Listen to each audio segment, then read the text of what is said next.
As the work of the 7th administration gets underway in earnest, ministries are setting their priorities out for how they will run things in the time ahead. The Department of Science, Technology and Innovation is emphasizing its intention to focus on the need to transform society through innovation. We'll talk about this and other topics that came up in the Minister's address, and we're joined by Minister Dr. Blade Nzimande. Minister, good morning to you. Welcome to the program. Thank you very much for your time. How are you preparing for the work ahead? We know it's not new to you. Science and technology were added to your higher education portfolio a few years ago. Does having this particular focus make the work more manageable now?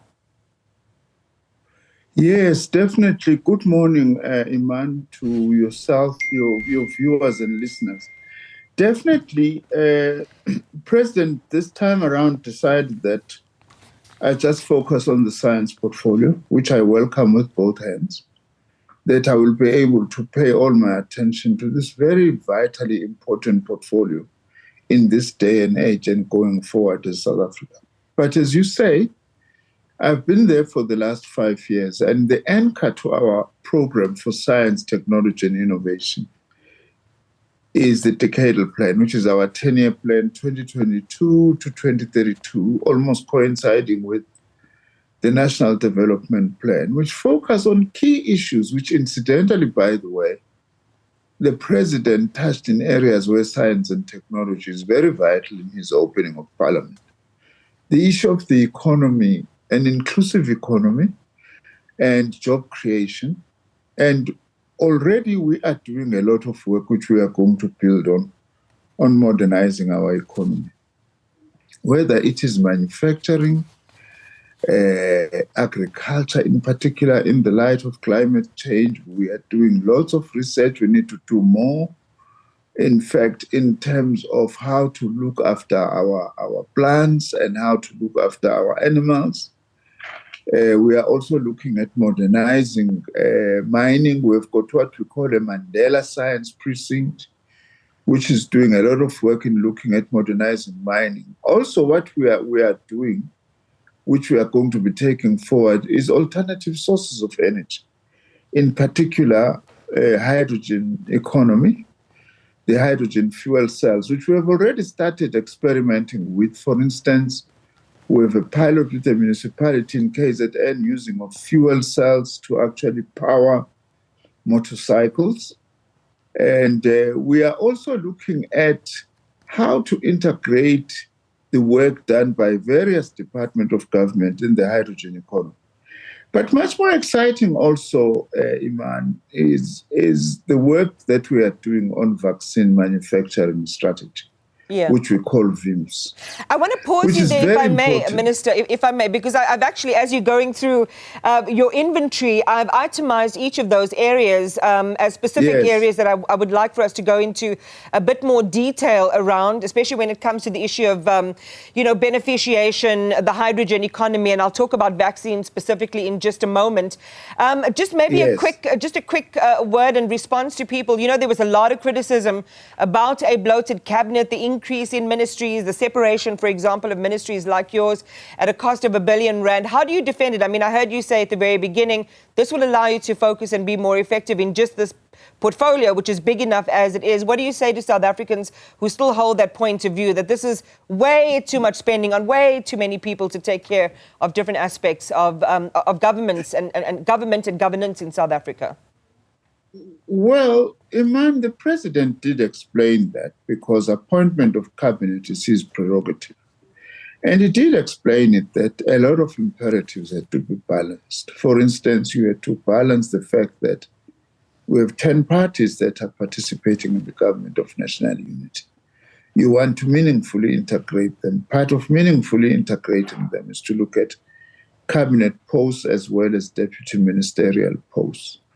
Also, there are a lot of other imperatives that the President was taking into account, including the issue of gender, that we need to actually incorporate more. He did say himself, it's not ideal the size of cabinet that he has, but given all these imperatives, he had to expand this. I was just saying, in my case, what I really welcome is that I never really had the 100% time that I have now to focus on science and innovation, because I was also doing that together with a huge portfolio, Department of Higher Education and Training.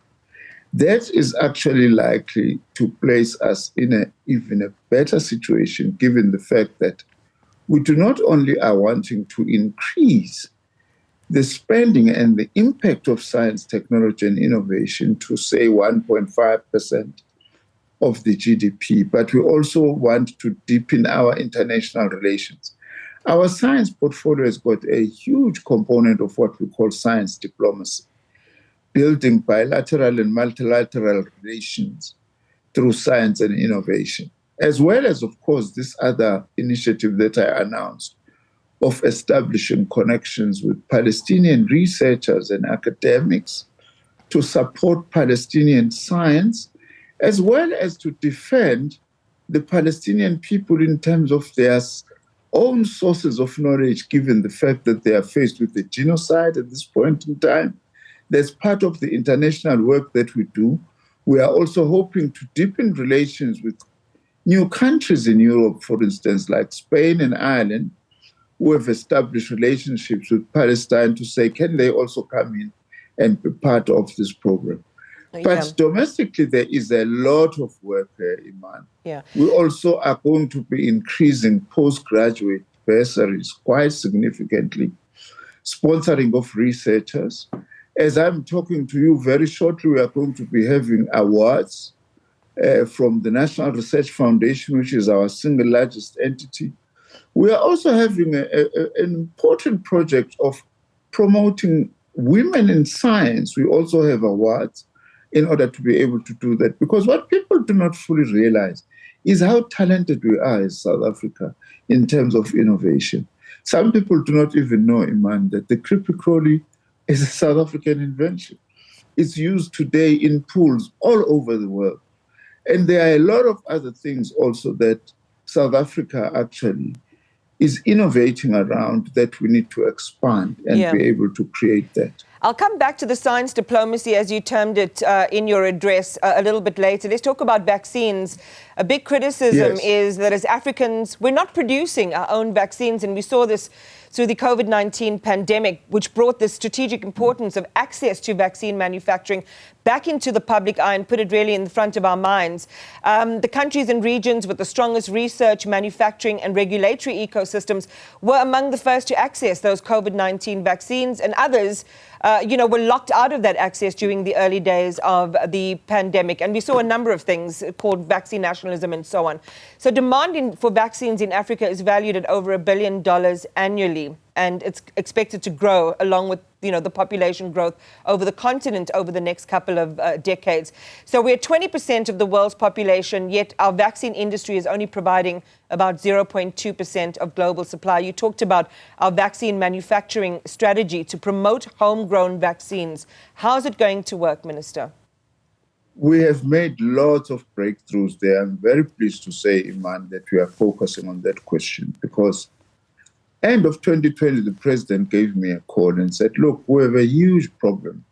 Developed countries are hoarding vaccines. I believe that our scientists can be able to assist to actually locally produce our own vaccines. I'm very glad to say that we've actually developed that capacity in a matter of just 3 to 4 years now, since the president gave me an instruction that I do something about this. For instance, now we are able to produce COVID-19 vaccines in South Africa, and also we are developing capacity to develop other vaccines. For instance, cancer in women, we are working towards developing local vaccines on that score. And we've calculated, by the way, that just in terms of the key vaccines, some of them are related to mosquito-borne diseases. If we are able to produce that here, we can save our own Department of Health just these few vaccines, billions of rands, that now at least we'll be able to spend money cheaper by acquiring these locally. And we are working with the World Health Organization to develop what we call mRNA vaccines, which relates to corona-like diseases, not just COVID-19, but others, as science is telling us that the coronavirus we had is not the last one. In fact, within the next 8 to 10 years or so, we are likely to have another pandemic. So we are actually developing now this local capacity, which is going to be useful, not only for South Africa, but for the African continent. Because, Iman, you are right, by the way. Lots of vaccines that we need in the African continent are produced in Europe, and they are so expensive. So if we can be able then to build on this capacity that we already have now, we are really going to do a lot to save lives in our own continent and be able to produce vaccines here. So we've made a lot of progress. There is more work that we are doing on health innovation generally, because one of the things also that we are looking at now is what we call pandemic preparedness, that if we are hit by pandemics in future, how are we to actually have a health innovation system that is able to respond to the kind of medicines that are needed? Let's go to the hydrogen economy, which you also touched on. It's got a prominent role to play in our country's just energy transition because it will do things like, provide jobs, employment. It will support those vulnerable workers and communities, but also it's an opportunity for small business. And it has been estimated that the hydrogen economy has the potential, Minister, to add, imagine 3.6% to our GDP by 2050 and, hundreds of thousands of other jobs. So you've got your own targets and priorities when it comes to the countrywide decarbonisation targets and how it relates to green hydrogen, something the President has also talked about. So what is the new tech that you're playing with, that South Africa is likely to be playing with, and when will people begin to experience its impact? Well, on that, Iman, it possibly even could be by 2050 more than 3.6%, even more than 4% of our GDP, if we are able to lay our ducks in a row. Cabinet adopted what is called Hydrogen Society Roadmap, which my department has been leading in terms of initial research in producing green ammonia. As I have said, we have already now started working with the municipality in KZN on experimenting with fuel cells. We're part of the Anglo-American project, which is actually looking at these big mining trucks that now are working on hydrogen. So we've actually started to lay a foundation. Much more importantly, the President last year decided on something very important, that since a number of departments are involved in the value chain in the production of hydrogen, much as we played an initial leading role in terms of science and research, he established an interministerial committee involving departments like public works, like mining, like transport, by the way, which is also going to be very important in the use of hydrogen. Chaired by the Deputy President, this interministerial committee, which is going to coordinate our work. That's a huge advance because before we've been operating in a rather uncoordinated fashion as government. And also that interministerial committee will also work to cement partnership with the private sector. Interestingly enough, Sasol is one of the leading global companies now in terms of the development of the hydrogen economy. We are working very closely with them. We also have got relations with international countries that are leading on this score. In Europe, in Japan, with the Chinese, in order to be able to share knowledge, as well as lay a basis for South Africa, not only to produce the hydrogen fuel cells for domestic use, but also we are potentially a huge exporter of hydrogen fuel cells, since we have got all the ingredients. The platinum group of metals are very essential in the production of hydrogen, as well as we've got lots of sun and lot of the wind. So we have already started moving in quite a serious way. We have got a very solid partnership with the European Union, for instance, in terms of the hydrogen economy. and what we can actually do. So there's lots of progress on that. And there's lots. I mean, as you started out at the beginning, just giving us a kind of, a drone view of all the things that you're setting out to do. One of the things that also emerge is around beneficiation, a huge missed opportunity historically for South Africa to get the full benefit, the fully realized benefits of precious metals and other group metals in South Africa, from South African soil. Number of really important things. And I think for our viewers who want to find out more, especially in terms of access to innovation opportunities within the department that you're presenting, the PhD program and so on. There's a lot in it that you explained for South Africans. Before I let you go, part of it is, looking at what you're going to do now. And part of it is also reflecting on your tenure as Higher Education Minister. And we've been watching the news over the last couple of days. And I quickly wanted to ask you about this, about the return of almost 600 million rand in unspent funds to the National Treasury. We understand it covers 2 financial years during your tenure as minister. First in 2023, 22-23, 462 million. Last year's 117 million. We are told that the money was primarily allocated for vacancies. Now, there has been strong reaction, Minister, and you would have seen it from student bodies and so on, who say it could have been used to fund more students. We heard from the acting CFO of the department, who explained that this money was only for those vacancies and couldn't be deployed elsewhere. How do you want to explain this to our viewers? Iman, I hope you will appreciate that it is unfair for me now to comment on a portfolio that is no longer mine, even if it could be covering a time when I was actually there. I think the CFO explained this clearly, that it's a very tiny percentage. Department of Higher Education and Training spent more than 99% of the funds that is in its hands, more than 130 billion rands. And these were unfilled. These were vacancies that were not filled.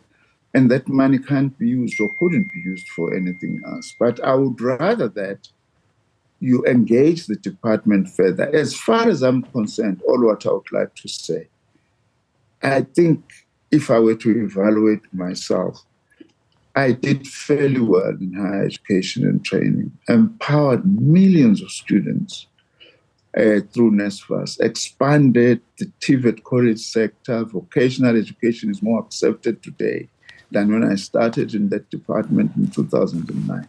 History will judge me and the millions of beneficiaries insofar as that is concerned.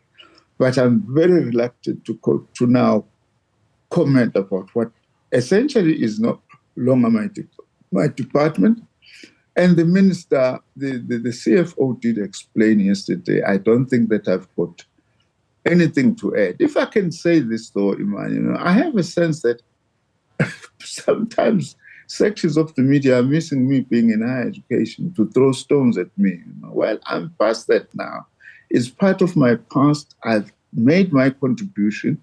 I'm now focusing on science, technology, and innovation, which is central in building the kind of economy that the president was talking about, which is inclusive, creating jobs, as well as fighting poverty and developing a capable state. Minister, I'm completely out of time, but I just want to quickly respond to what you're saying. I mean, there's certainly no malice intended. I've got no ulterior motive in asking you a question. To me, that's valid. It speaks to accountability. It was your portfolio. You've responded. And that, to me, is the end of the matter. I'm sure the debate is going to continue about, as you say, how you evaluate your own performance, and you're entirely entitled to that. I do want to appreciate your time this morning and for sharing with us just the direction that your portfolio is going to be taking in the year ahead. And, of course, we'll have more opportunities to talk again in future and map the progress that you are making. No, I wasn't accusing you, Iman. I'm sorry. I was just saying sections of the media seem to enjoy taking a jibe at me. But thank you very much for this opportunity you are giving me. I hope that we will work closely with Newzroom Afrika to share the work that we are doing in this critically important portfolio of science, technology, and innovation. Thank you very much. Mr. Blade Nzimande, thank you for your time.